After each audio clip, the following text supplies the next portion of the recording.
terminografia didático-pedagógica, uma metodologia de produção de material de apoio e ferramentas voltadas ao ensino de inglês para fins específicos. Ao professor de ESP, English for Specific Purposes. Isso já aconteceu com você nas suas aulas de inglês instrumental? Ter que estudar os termos técnicos em inglês da área de sua disciplina de inglês instrumental e muitas vezes não entender bem o que significa o termo? Fornecer a tradução de um termo técnico e mesmo assim seu aluno não compreender o que é, pois ainda não possui conhecimento técnico para isso? Procurar, mas não encontrar quase nenhum material de apoio adequado ao nível de leitura em língua inglesa de seus alunos?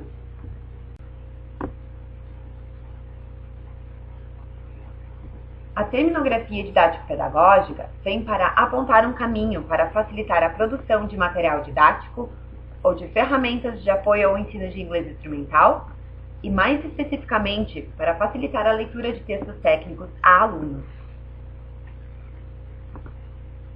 E o que é uma terminografia? A terminografia é o estudo de termos de um domínio ou área especializado do saber, em uma ou mais línguas determinadas, considerados em suas formas, significações e relações conceituais com o meio socioprofissional. O que é a terminografia didático-pedagógica? É uma proposta de metodologia que utiliza a relevância dos termos extraídos de um gênero de texto num contexto de ensino, para planejar e confeccionar produtos que auxiliem o professor de English for Specific Purposes em seu desenvolvimento de material e ferramentas adequadas às necessidades dos aprendizes de um domínio técnico específico. A produção pode incluir trabalhos monolíngues, bilíngues, inclui o fornecimento de definições mais acessíveis para os usuários e exercícios, e é passível de ser reproduzida por professores e pesquisadores de qualquer área do conhecimento. O objetivo geral da terminografia didático-pedagógica é oferecer uma metodologia de construção de um produto inovador e diferenciado que contribua para melhorar a leitura de textos especializados por parte dos alunos e que auxilie o professor de inglês para fins específicos ou inglês instrumental em seu trabalho. A terminografia didático-pedagógica proporciona uma visão totalmente diferente da terminografia tradicional, pois leva em consideração não somente os textos em que a terminologia está contida, mas também o contexto de ensino e aprendizagem em que se inserem os usuários dessa terminologia. Assim sendo, a metodologia pode ser aplicada na confecção de dicionários e glossários, material didático, ferramentas, aplicativos online, etc. Enquanto a nossa terminografia tradicional apenas trabalharia com um dicionário ou glossário simples, na terminografia didático-pedagógica existe a confecção de um dicionário ou glossário, sim, mas este será um produto integrado a todo um ambiente de ensino. Os procedimentos principais da terminografia didático-pedagógica envolvem a coleta de dados extraídos do gênero de texto alvo do contexto de ensino, mais os dados retirados do próprio contexto de ensino com os alunos. A metodologia neste vídeo será explicada passo a passo, incluindo um exemplo de como os mesmos procedimentos podem ser aplicados na prática. Um protótipo de glossário inglês-português na área de elétrica e eletrotécnica, chamado de Gloss Electric. Ele é voltado a alunos iniciantes na área, com pouca proficiência na língua inglesa.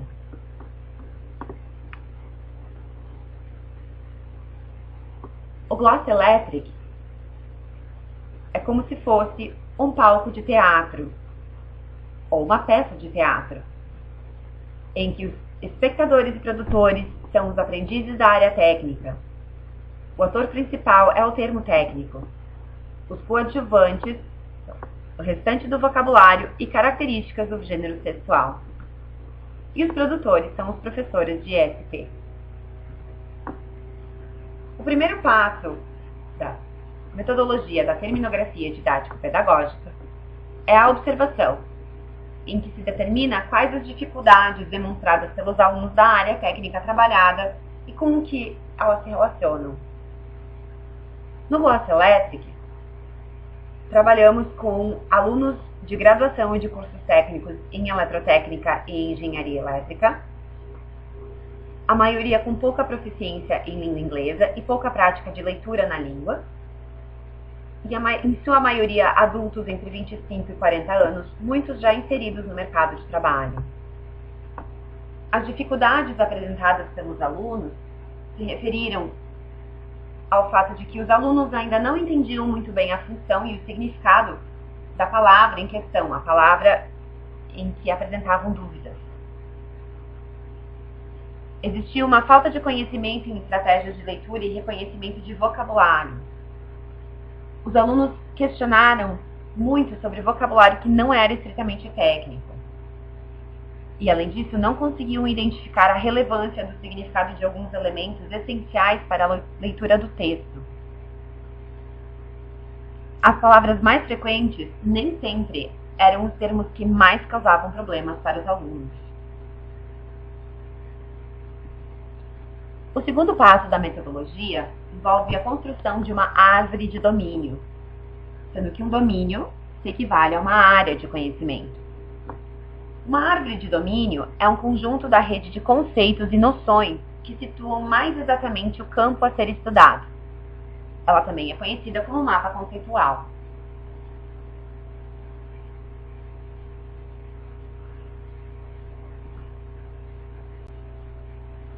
É importante ressaltar que a ideia de uma árvore de domínio se adapta ao ponto de vista do pesquisador, do professor ou técnico, e deve corresponder à noção de utilidade que pode trazer para o trabalho.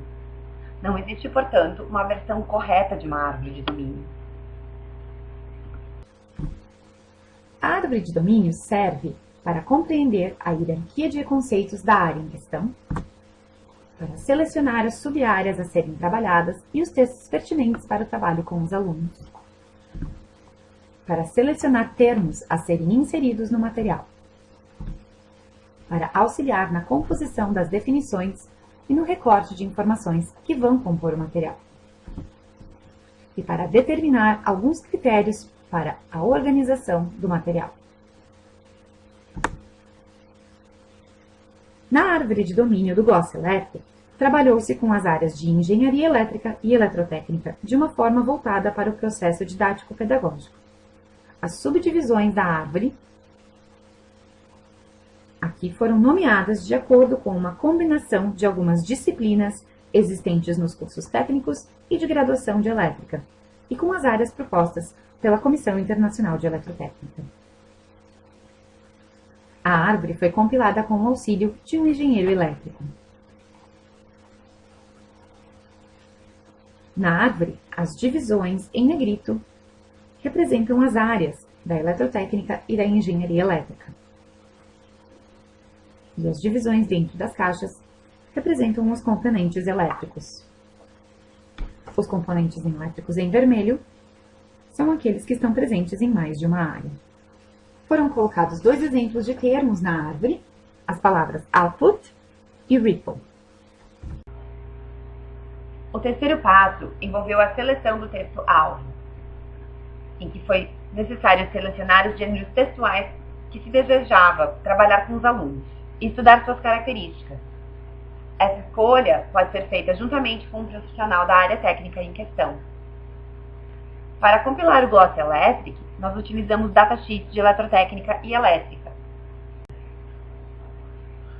Os datasheets são documentos que trazem especificações e características dos aparelhos e dispositivos elétricos. O quarto passo envolve a coleta de dados, em que se coletam os dados dos textos selecionados, combinados com os dados dos alunos, e se realiza uma comparação de todos os dados conforme dúvidas coletadas na fase de observação. Isso resulta em critérios de elaboração e montagem da ferramenta material de apoio, que serão muito mais completos.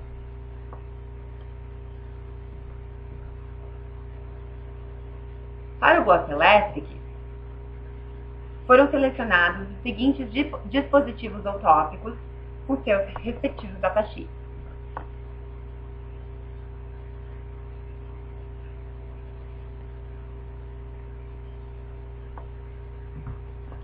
Os extratores de termos utilizados no Gloss Electric foram o anticonc 3.2.4, através da função palavra-chave, que utiliza-se de frequência, e o termostat, que utiliza-se de frequência mais análise morfossintática.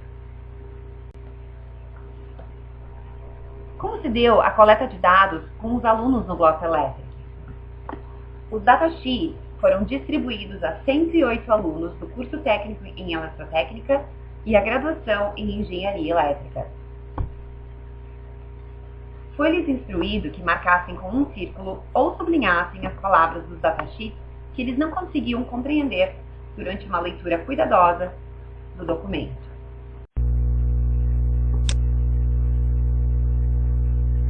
Quais foram os resultados obtidos com as comparações? Temos em azul o total de termos do termostat. Em vermelho, o total de termos apontados pelos alunos. E em verde, os resultados de termos do extrator anticonc. Os termos em comum entre o termostat e os alunos estão representados em amarelo. Os termos em comum entre o anticonc e os alunos estão representados em roxo. E o gráfico preto representa os termos em comum entre os extratores anticonc e termostat. Estes resultados significam que se usarmos somente os dados dos extratores para determinar os termos em nosso glossário, estaremos ignorando a informação valiosa que os alunos fornecem de acordo com suas dificuldades e necessidades. Outros resultados têm a ver com a questão das dúvidas apresentadas pelos alunos, que nem sempre se relacionavam somente ao vocabulário específico de eletrotécnica. Para fazer essa checagem, os termos apontados pelos alunos foram inseridos na Electropédia. A Electropédia é um glossário fornecido pela Comissão Internacional de Eletrotécnica.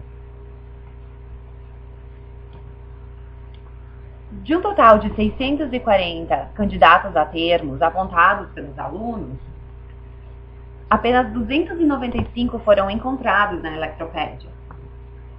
Destes, 345 não foram encontrados na Electropédia.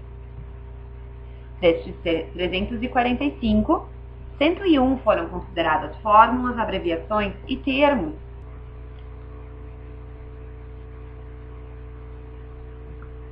Sobraram 244 CTs, ou seja, cerca de 38%.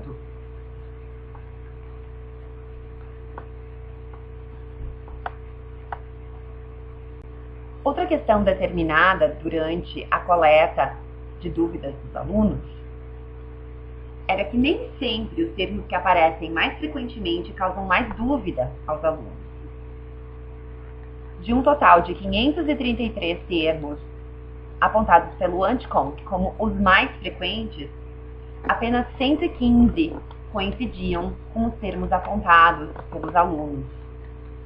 E de um total de termos mais frequentes apontados pelo termostat de 782, apenas 100 coincidiam com os termos apontados pelos alunos. Isso significa que a frequência indicada pelos extratores não pode ser um fator exclusivamente determinante na escolha dos termos a inserir no glossário. Além disso, os alunos não apresentaram dúvidas apenas com substantivos, mas também com adjetivos, verbos e preposições, como se pode ver na tabela.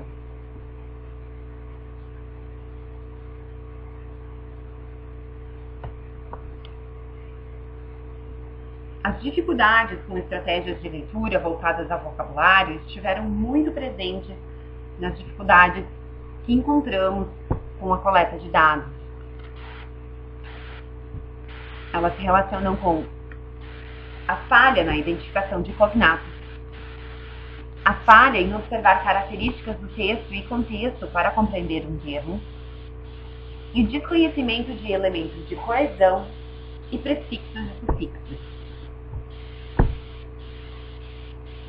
Isso significa que essas dificuldades devem ser abordadas nos exercícios do glossário. Os resultados das comparações nos mostram que a extração de termos nos textos, mais a extração de dados com os alunos, mais a observação e o planejamento do professor ou pesquisador, resultam em uma ferramenta mais completa.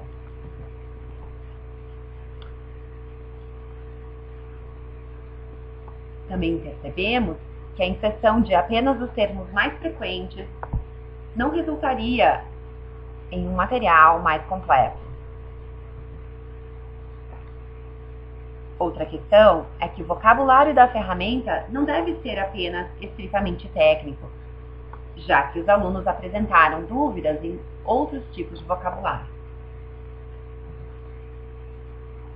E as dificuldades com estratégias de leitura mencionadas anteriormente devem ser trabalhadas com os alunos.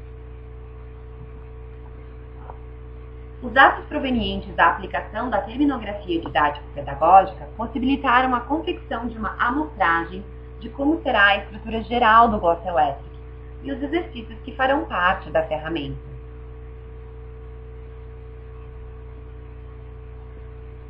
Mostraremos agora um pequeno vídeo com alguns exercícios e como ficará a estrutura do Glosselectric. Aqui apresenta-se a tela do Glosselectric. Temos o verbete Ripple Current, com sua respectiva tradução, possibilidade de abreviação, a área da eletrotécnica que pertence, vista na árvore de domínio, a sua frequência no corpus e mais detalhes sobre cada um dos verbetes, como uma definição e exemplos de colocações e o contexto onde ocorre.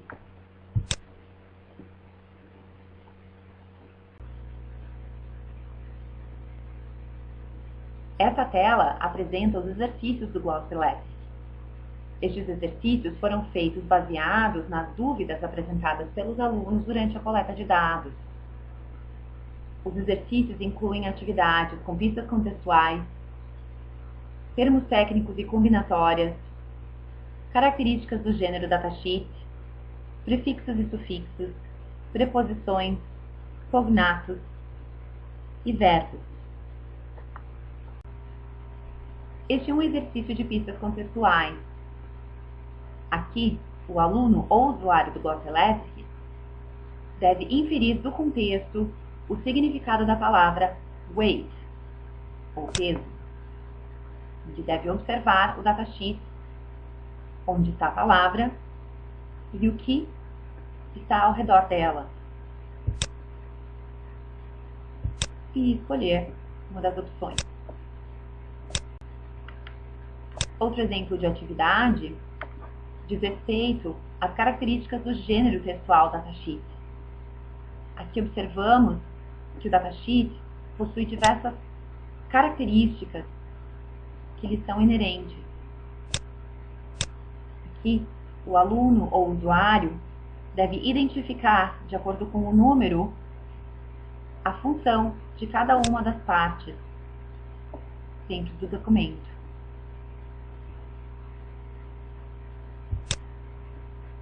Aqui temos um exercício de marcadores discursivos.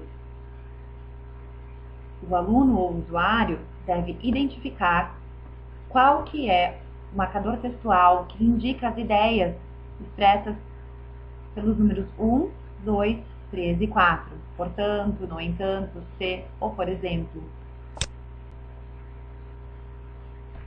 Os marcadores estão marcados como vermelho no texto.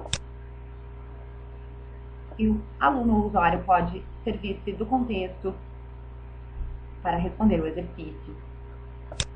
Essa outra atividade trabalha com cognatos, que são palavras que têm uma semelhança de escrita em duas línguas diferentes.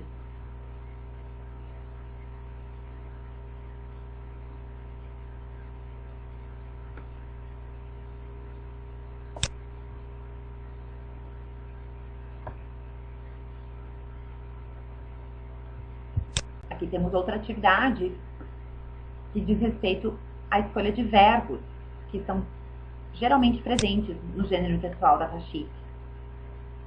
O aluno deve ler o texto e, de acordo com o contexto e o significado, escolher o verbo que melhor se encaixa naquele espaço. Em todos os exercícios, há todo um trabalho de planejamento por parte do professor. Este planejamento vem dos passos envolvendo o reconhecimento das necessidades dos alunos e do que se passa no cenário dos textos,